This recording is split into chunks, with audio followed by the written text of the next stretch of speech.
everyone. Thanks for joining us here at Book Blather. If you're new here, I'm Dave. This is Olive, and we try to have a little fun while we mostly talk about books to help spread the joy of reading. So we fell down again, right? I blame you.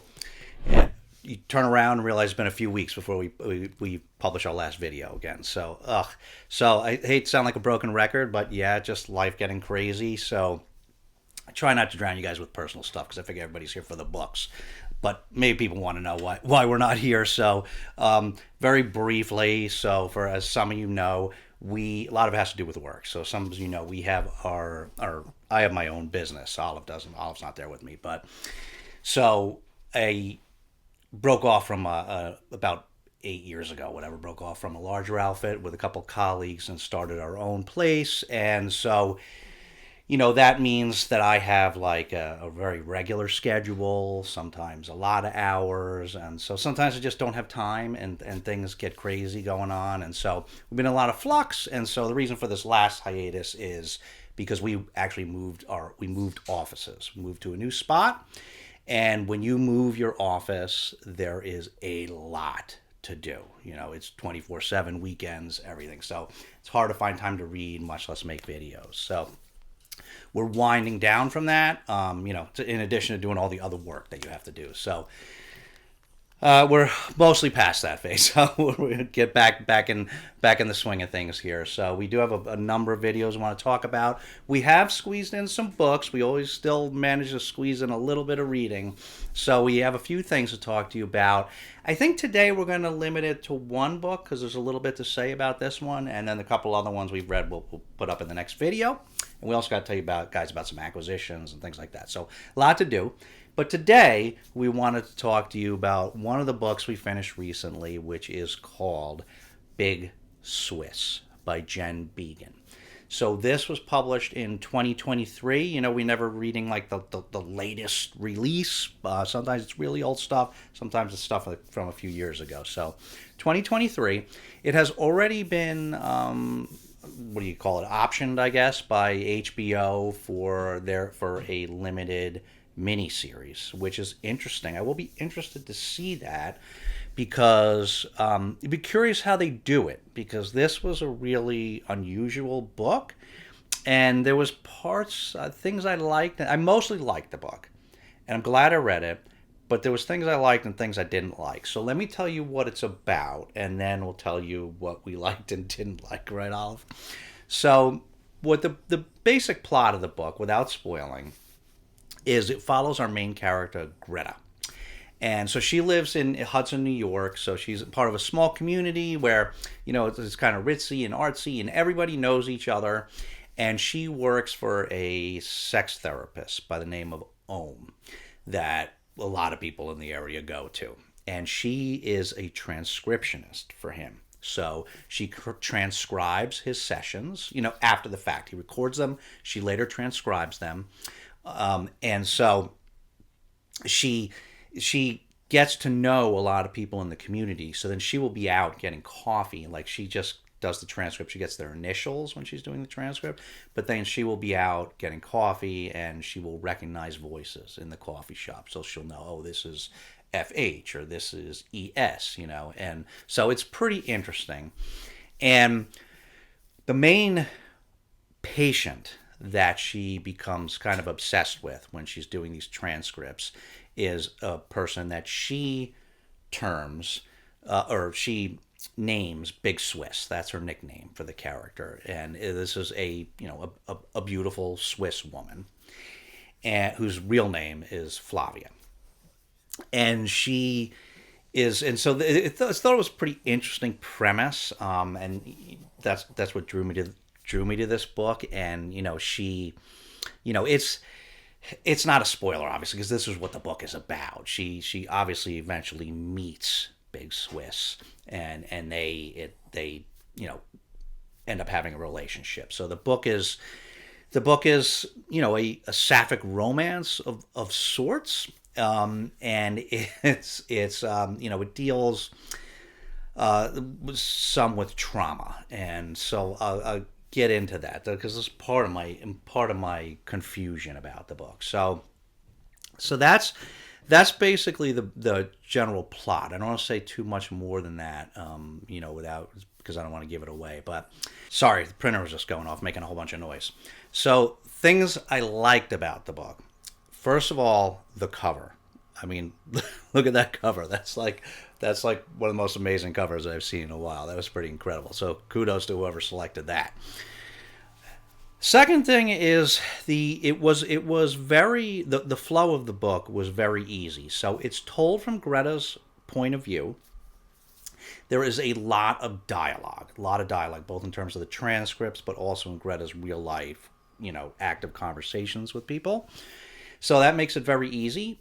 And it's told from her point of view, and she has a very caustic sense of humor. So she is really funny. She's very funny, very sarcastic, and I laughed out loud a couple of times during this book. She was very funny, so I did enjoy that part of it. There was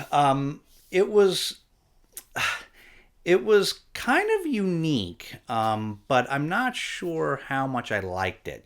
So there was a reference to the book The Fermata by Nicholson Baker, which I smiled when I saw that reference, because there are sex scenes in this book in the course of as she's engaging in a sapphic romance, and so the reference to the Fermata was, like I said, it made me smile, because the Fermata was a book we reviewed it recently, which I will try to link at the end if I remember. That was a very unusual, pretty amazing book. It was very sexually charged, a lot of which was about pushing its many different characters, pushing their limits of their sexual boundaries. A lot of sexual exploration in it, and also I think for the reader, really pushing the reader to explore the limits of what they're comfortable reading. And so in the Fermata, the main character is also a transcriptionist. He also does dictations. So I thought that was clever. And I think anybody who's familiar with the Fermata would have smiled when they saw that. So things I didn't like about the book is that, unlike the Fermata, the exploration, the sexual exploration in the book was, I thought, weird. There wasn't a ton of it, but there were some of these intimate scenes, and I thought they were, for the most part, rendered very oddly. So now I'm not a lesbian, so maybe it's I don't have the right perspective, but I thought.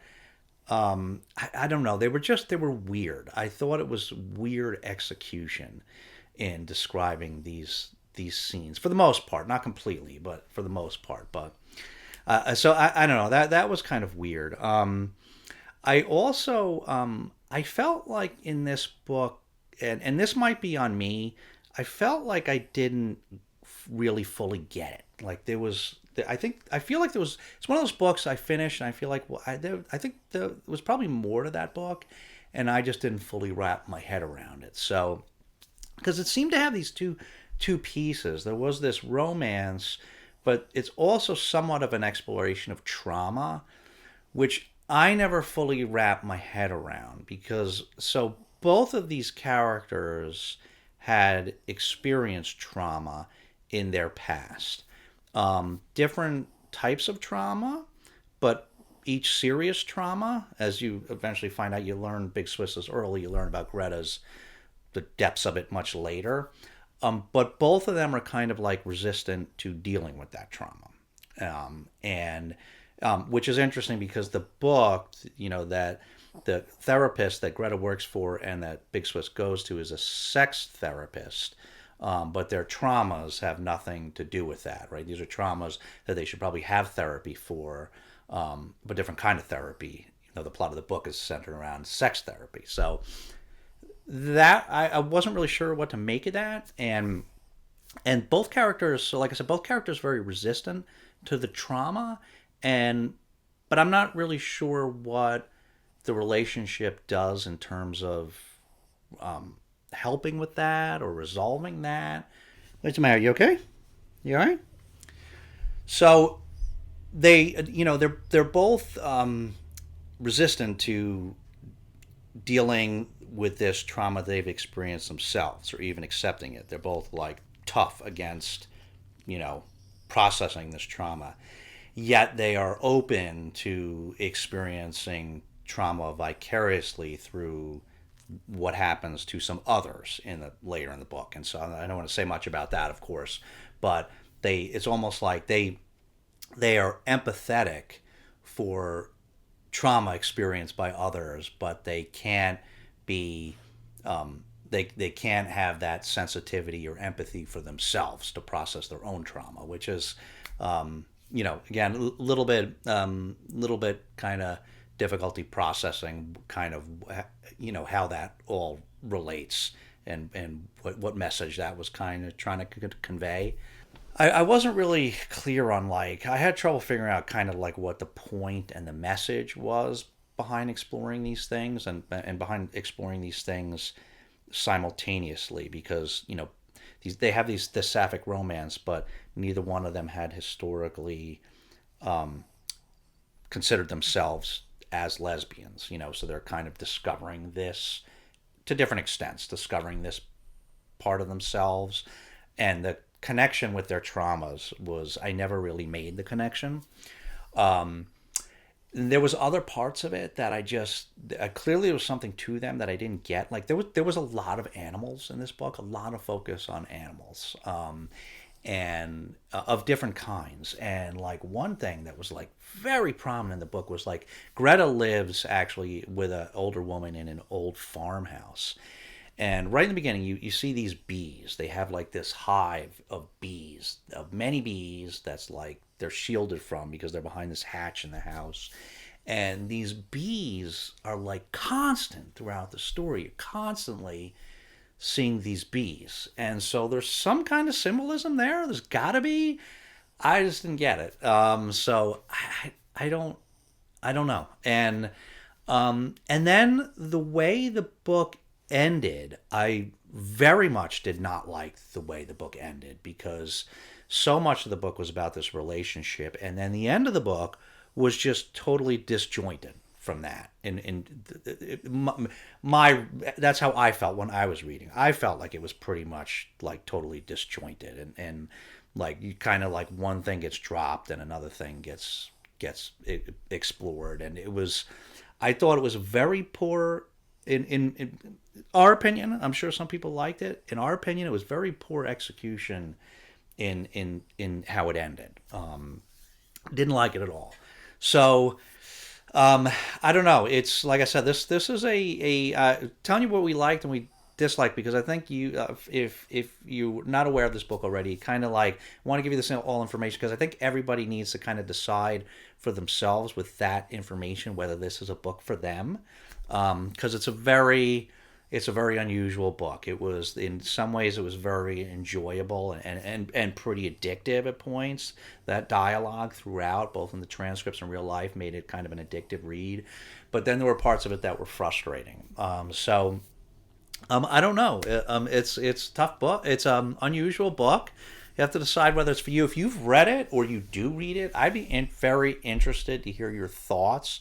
And in particular, if you have insight into some of the stuff that I just think I just didn't get. I just really had a difficult time drilling down on that. I'm always looking for subtext in books, and I feel like this is one that probably had a lot of subtext that I missed. So yeah, be curious to hear your thoughts if you've read it. So. And we're looking forward to seeing that show when it comes out. I'd be very curious to see how they do it. So, all right. So that's all we have for today. We'll be back very soon with the other books that we recently finished. And did you have anything else to add on this matter, Olive? Are you all done? Are you? Do you have any opinions about this or no? You didn't. You didn't really have too much. Here's your pick me ups. You didn't really have too much to say about this. Also, wanted to ask you guys if we were thinking about. We say we mostly talk about books, but we were thinking about doing some. So we also talk about some serious issues in relation to some of the nonfiction books that we've read in the past. We are going to be doing some of that upcoming as well. I know there's a lot of there's a lot happening in the United States right now, and I know a lot of people that's particularly outside of the United States are confused by it and not really looking for some answers about what's happening and why.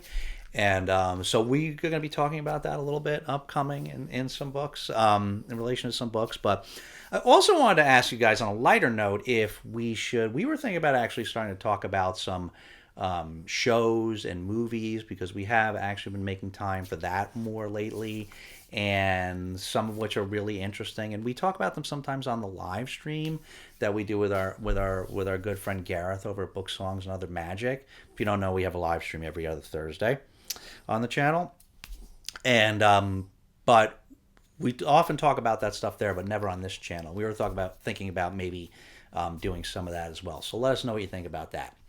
Okay, so that's enough from us today. So thanks so much for watching. If you don't have anything substantive you want to say, we always love to hear from you. But if you don't have anything substantive you want to say, you can always leave Olive a puppy emoji, because she does like to see those. Right, Olive? Don't you love to see those? So thanks so much for watching, guys. We'll see you again very soon. But in the meantime, take care of yourselves and each other, and we'll see you next time.